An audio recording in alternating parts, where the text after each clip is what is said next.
हम लोग क्लास 7 के विज्ञान का पाठ जल अनमोल संसाधन पढ़ रहे हैं। आज इस भाग में हम लोग देखेंगे कि हम लोग जल का प्रबंधन किस प्रकार कर सकते हैं। हम लोगों ने क्लास 6 में पढ़ा है कि अनेक स्थानों पर जल की नियमित आपूर्ति सुनियोजित पाइप तंत्र के द्वारा की जाती है। इसके लिए बड़ी बड़ी टंकियाँ बनाई जाती हैं और उन टंकियों से मोटे मोटे पाइप के द्वारा प्रत्येक घर में जल को पहुंचाया जाता है।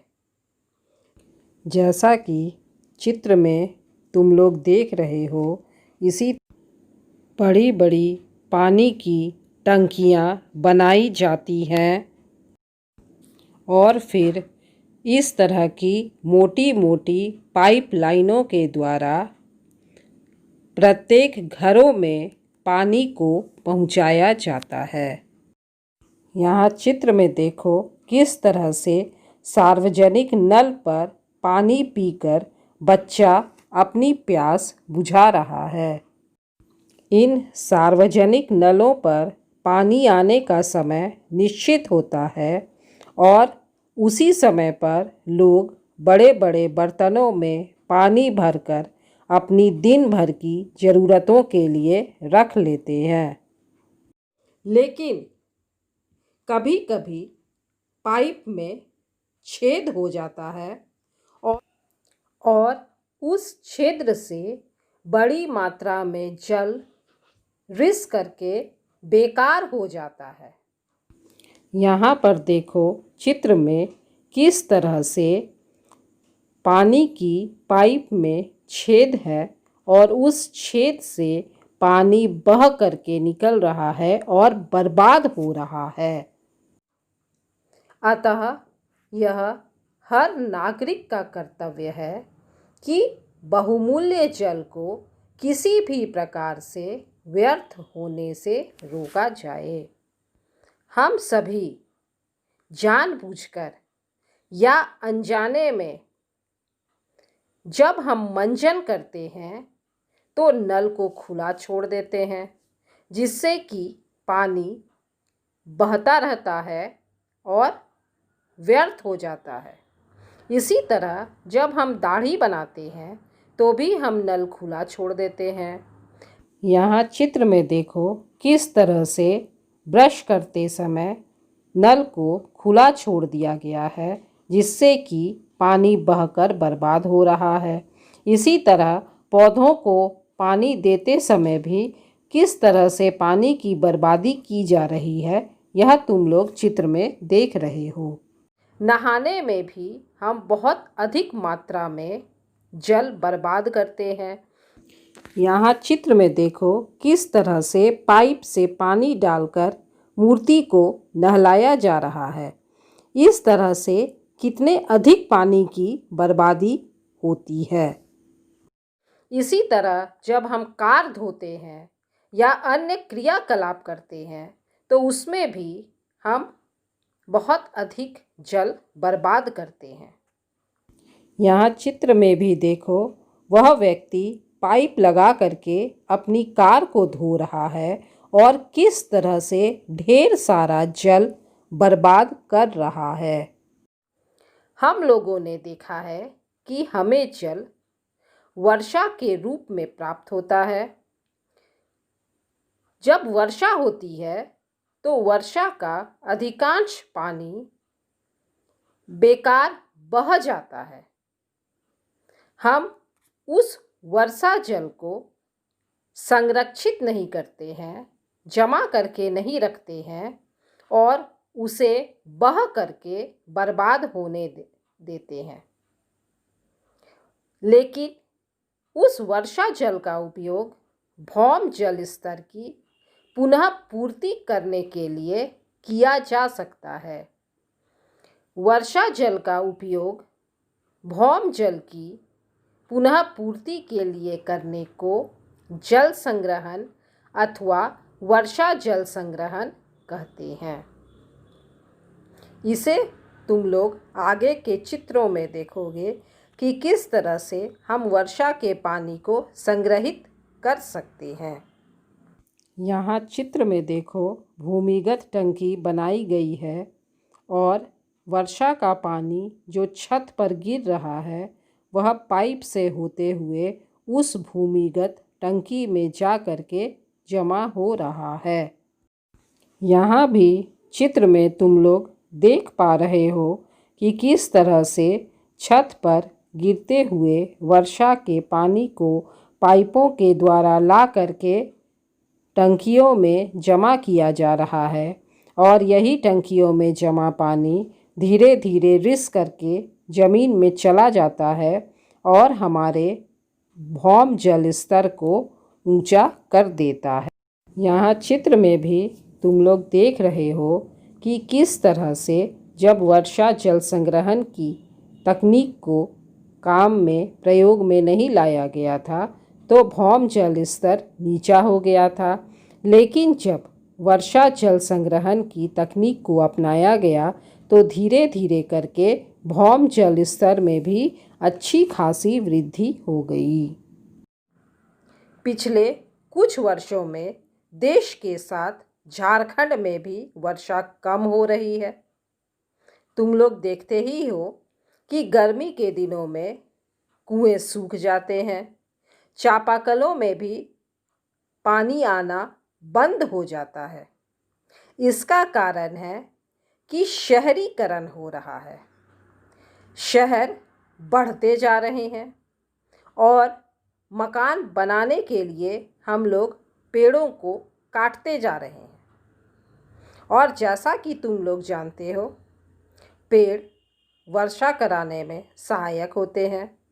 इसी तरह जब हम सड़क का निर्माण करते हैं तो भी हम रास्ते में आने वाले पेड़ों को काट देते हैं। जैसा कि तुम लोगों को ज्ञात होगा, कहीं भी जब हाईवे बनता है, जैसे रांची में ही जब ओवर ब्रिज का निर्माण हुआ था तो बहुत बड़ी संख्या में पेड़ काटे गए थे, या जब रांची में रिंग रोड बन रही थी तो भी बहुत भारी मात्रा में पेड़ों को काटा गया था। इसी तरह जब भवन निर्माण होता है या कोई कारखाना लगाया जाता है तो भी बहुत बड़ी संख्या में पेड़ों को काटा जाता है। यहाँ चित्र में तुम लोग देख रहे हो, वर्षा कम होने का कारण पेड़ों को काटना और सड़कों का बनना, और पेड़ों के कट जाने से वर्षा भी कम हो रही है। और यही कारण है कि पानी का जो स्तर है वह दिन प्रतिदिन गिरते जा रहा है। और पानी की कमी के कारण ही लोगों को कई कई घंटों तक पानी लेने के लिए कतार में लाइन में लगे रहना पड़ता है। पानी की कमी के कारण बड़े बड़े शहरों में सुबह होते ही नलों पर पानी लेने के लिए इस तरह से लंबी लंबी लाइनें लग जाती हैं। गर्मियों में पानी की किल्लत इतनी अधिक हो जाती है कि टैंकरों से पानी पहुंचाया जाता है और पानी की कमी वाले क्षेत्रों में इसी तरह से जल के टैंकरों द्वारा पानी पहुंचाया जाता है और उस पानी को लेने के लिए लोगों की लंबी लंबी कतारें लग जाती है। और जल आपूर्ति की भी राशनिंग कर दी जाती है, मतलब निश्चित कर दिया जाता है कि एक व्यक्ति को इतना ही जल मिलेगा, इससे ज़्यादा जल नहीं मिलेगा। तो यह सब है जल की कमी के कारण और जल की कमी का क्या प्रभाव पड़ रहा है। जैसा कि तुम लोग जानते हो, प्रत्येक हिंदी समाचार पत्रों में जल संकट का समाचार आता है और जल के कारण पानी लेने के लिए लड़ाई भी लोगों में हो जाती है। तो पानी की पुनः पूर्ति के लिए सरकार हर गांव में डोभा का निर्माण करा रही है। डोभा तालाब के जैसा होता है और जिसमें वर्षा का पानी जमा रहता है और धीरे धीरे रिस करके नीचे भूमिगत जल स्तर में वृद्धि करता है। यहाँ चित्र में तुम लोग देख पा रहे हो कि सरकार जगह जगह पर जल संग्रहण के लिए डोभा का निर्माण कर रही है और जब वर्षा होती है तो वर्षा में डोभा में पानी भर जाता है और यही पानी फिर धीरे धीरे रिस करके जमीन के अंदर जाता है और भौम जल स्तर को बढ़ा देता है।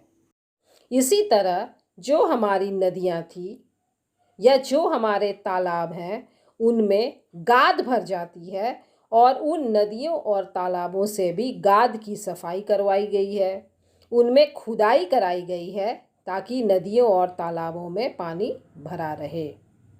नहीं तो नदियों और तालाबों में गाद रहने के कारण जब बहुत अधिक वर्षा होती थी तो पानी इन नदियों या तालाबों में जमा नहीं होता था बल्कि ऊपर से बह करके बेकार चला जाता था। इसी तरह से देश के अनेक स्थानों पर जल भंडारण और जल की पुनः पूर्ति करने के लिए बावड़ी बनाने की प्रथाओं का सदियों से चलन रहा है। आगे चित्र में तुम लोग देखोगे कि कितनी खूबसूरती से राजस्थान में बावड़ी का निर्माण किया जाता था। मतलब हमारे पूर्वज भी जल की महत्ता के बारे में जानते थे और जल को बचाने का, जल की एक एक बूंद बचाने का हर संभव प्रयास करते थे। यह देखो राजस्थान में बनी हुई एक खूबसूरत बावड़ी का चित्र है। यहाँ पर तुम देख सकते हो कि कितनी खूबसूरती से सीढ़ियाँ बनाई गई हैं और बावड़ी में सालों भर पानी भरा हुआ रहता है। इसी तरह किसान भी अपने खेतों में जल का उपयोग मित व्ययता से कर सकते हैं। जैसा कि तुम लोग देखते हो आजकल तो डीजल पंप सेट लगा करके खेतों में सिंचाई की जाती है। पंप सेट के द्वारा जमीन से बहुत नीचे से भूमिगत जल को खींच लिया जाता है और जल की मोटी धार खेतों में बहती चली जाती है। अगर ध्यान नहीं दिया जाए तो इसमें बहुत सा पानी बर्बाद हो जाता है। यहाँ देखो चित्र में दिखाई दे रहा है कि किस तरह से डीजल पंप सेट के द्वारा खेतों में सिंचाई की जाती है। इसीलिए कहा जाता है कि ड्रिप सिंचाई व्यवस्था, बूंद बूंद सिंचाई व्यवस्था किसानों को करनी चाहिए। ड्रिप सिंचाई व्यवस्था कम व्यास के पाइपों द्वारा पौधों को पानी देने की तकनीक है जो सीधे उनकी जड़ों तक पहुंचता है। जैसा कि तुम लोग जानते हो इसमें बहुत पतली पतली पाइप लगाई जाती है और पानी बूंद बूंद करके पौधों की जड़ों तक पहुंच जाता है। और हम लोग जानते हैं कि पौधे की जड़ें जो हैं वे ही पानी को खींच करके ऊपर पत्तियों तक पहुंचाती हैं। यहाँ पर तुम लोग खेत में बूंद ड्रिप सिंचाई व्यवस्था देख रहे हो। यहाँ चित्र में तुम लोग देख रहे हो कि ड्रिप सिंचाई व्यवस्था के द्वारा किस तरह से एक एक पौधे को पानी पहुँचाया जाता है। अब इसी पर आधारित निम्नलिखित प्रश्नों के उत्तर दीजिए। हम जल की बर्बादी कैसे करते हैं? हम सभी जानबूझकर अथवा अनजाने में दांतों में मंजन करने, दाढ़ी बनाने, नहाने और कई अन्य क्रियाकलापों के दौरान नल को खुला छोड़ देते हैं जिससे पानी बह करके बेकार चला जाता है। इस तरह हम जल की बर्बादी करते हैं। वर्षा जल संग्रहण, रेन वाटर हार्वेस्टिंग किसे कहते हैं? वर्षा जल के उपयोग द्वारा भौम जल स्तर की पुनः पूर्ति करने की क्रिया को वर्षा जल संग्रहण कहते हैं। वर्षा जल संग्रहण क्यों आवश्यक है? पिछले कुछ वर्षों में वर्षा कम हो रही है। साथ ही शहरीकरण के कारण पेड़ों की कटाई, सड़क निर्माण, भवन निर्माण लगातार हो रहा है। इस कारण जल की पुनः पूर्ति में बाधा उत्पन्न हुई है और जल की अत्यंत कमी हो गई है। इस कारण वर्षा जल संग्रहण आवश्यक है। ड्रिप सिंचाई विधि क्या है? वर्णन कीजिए।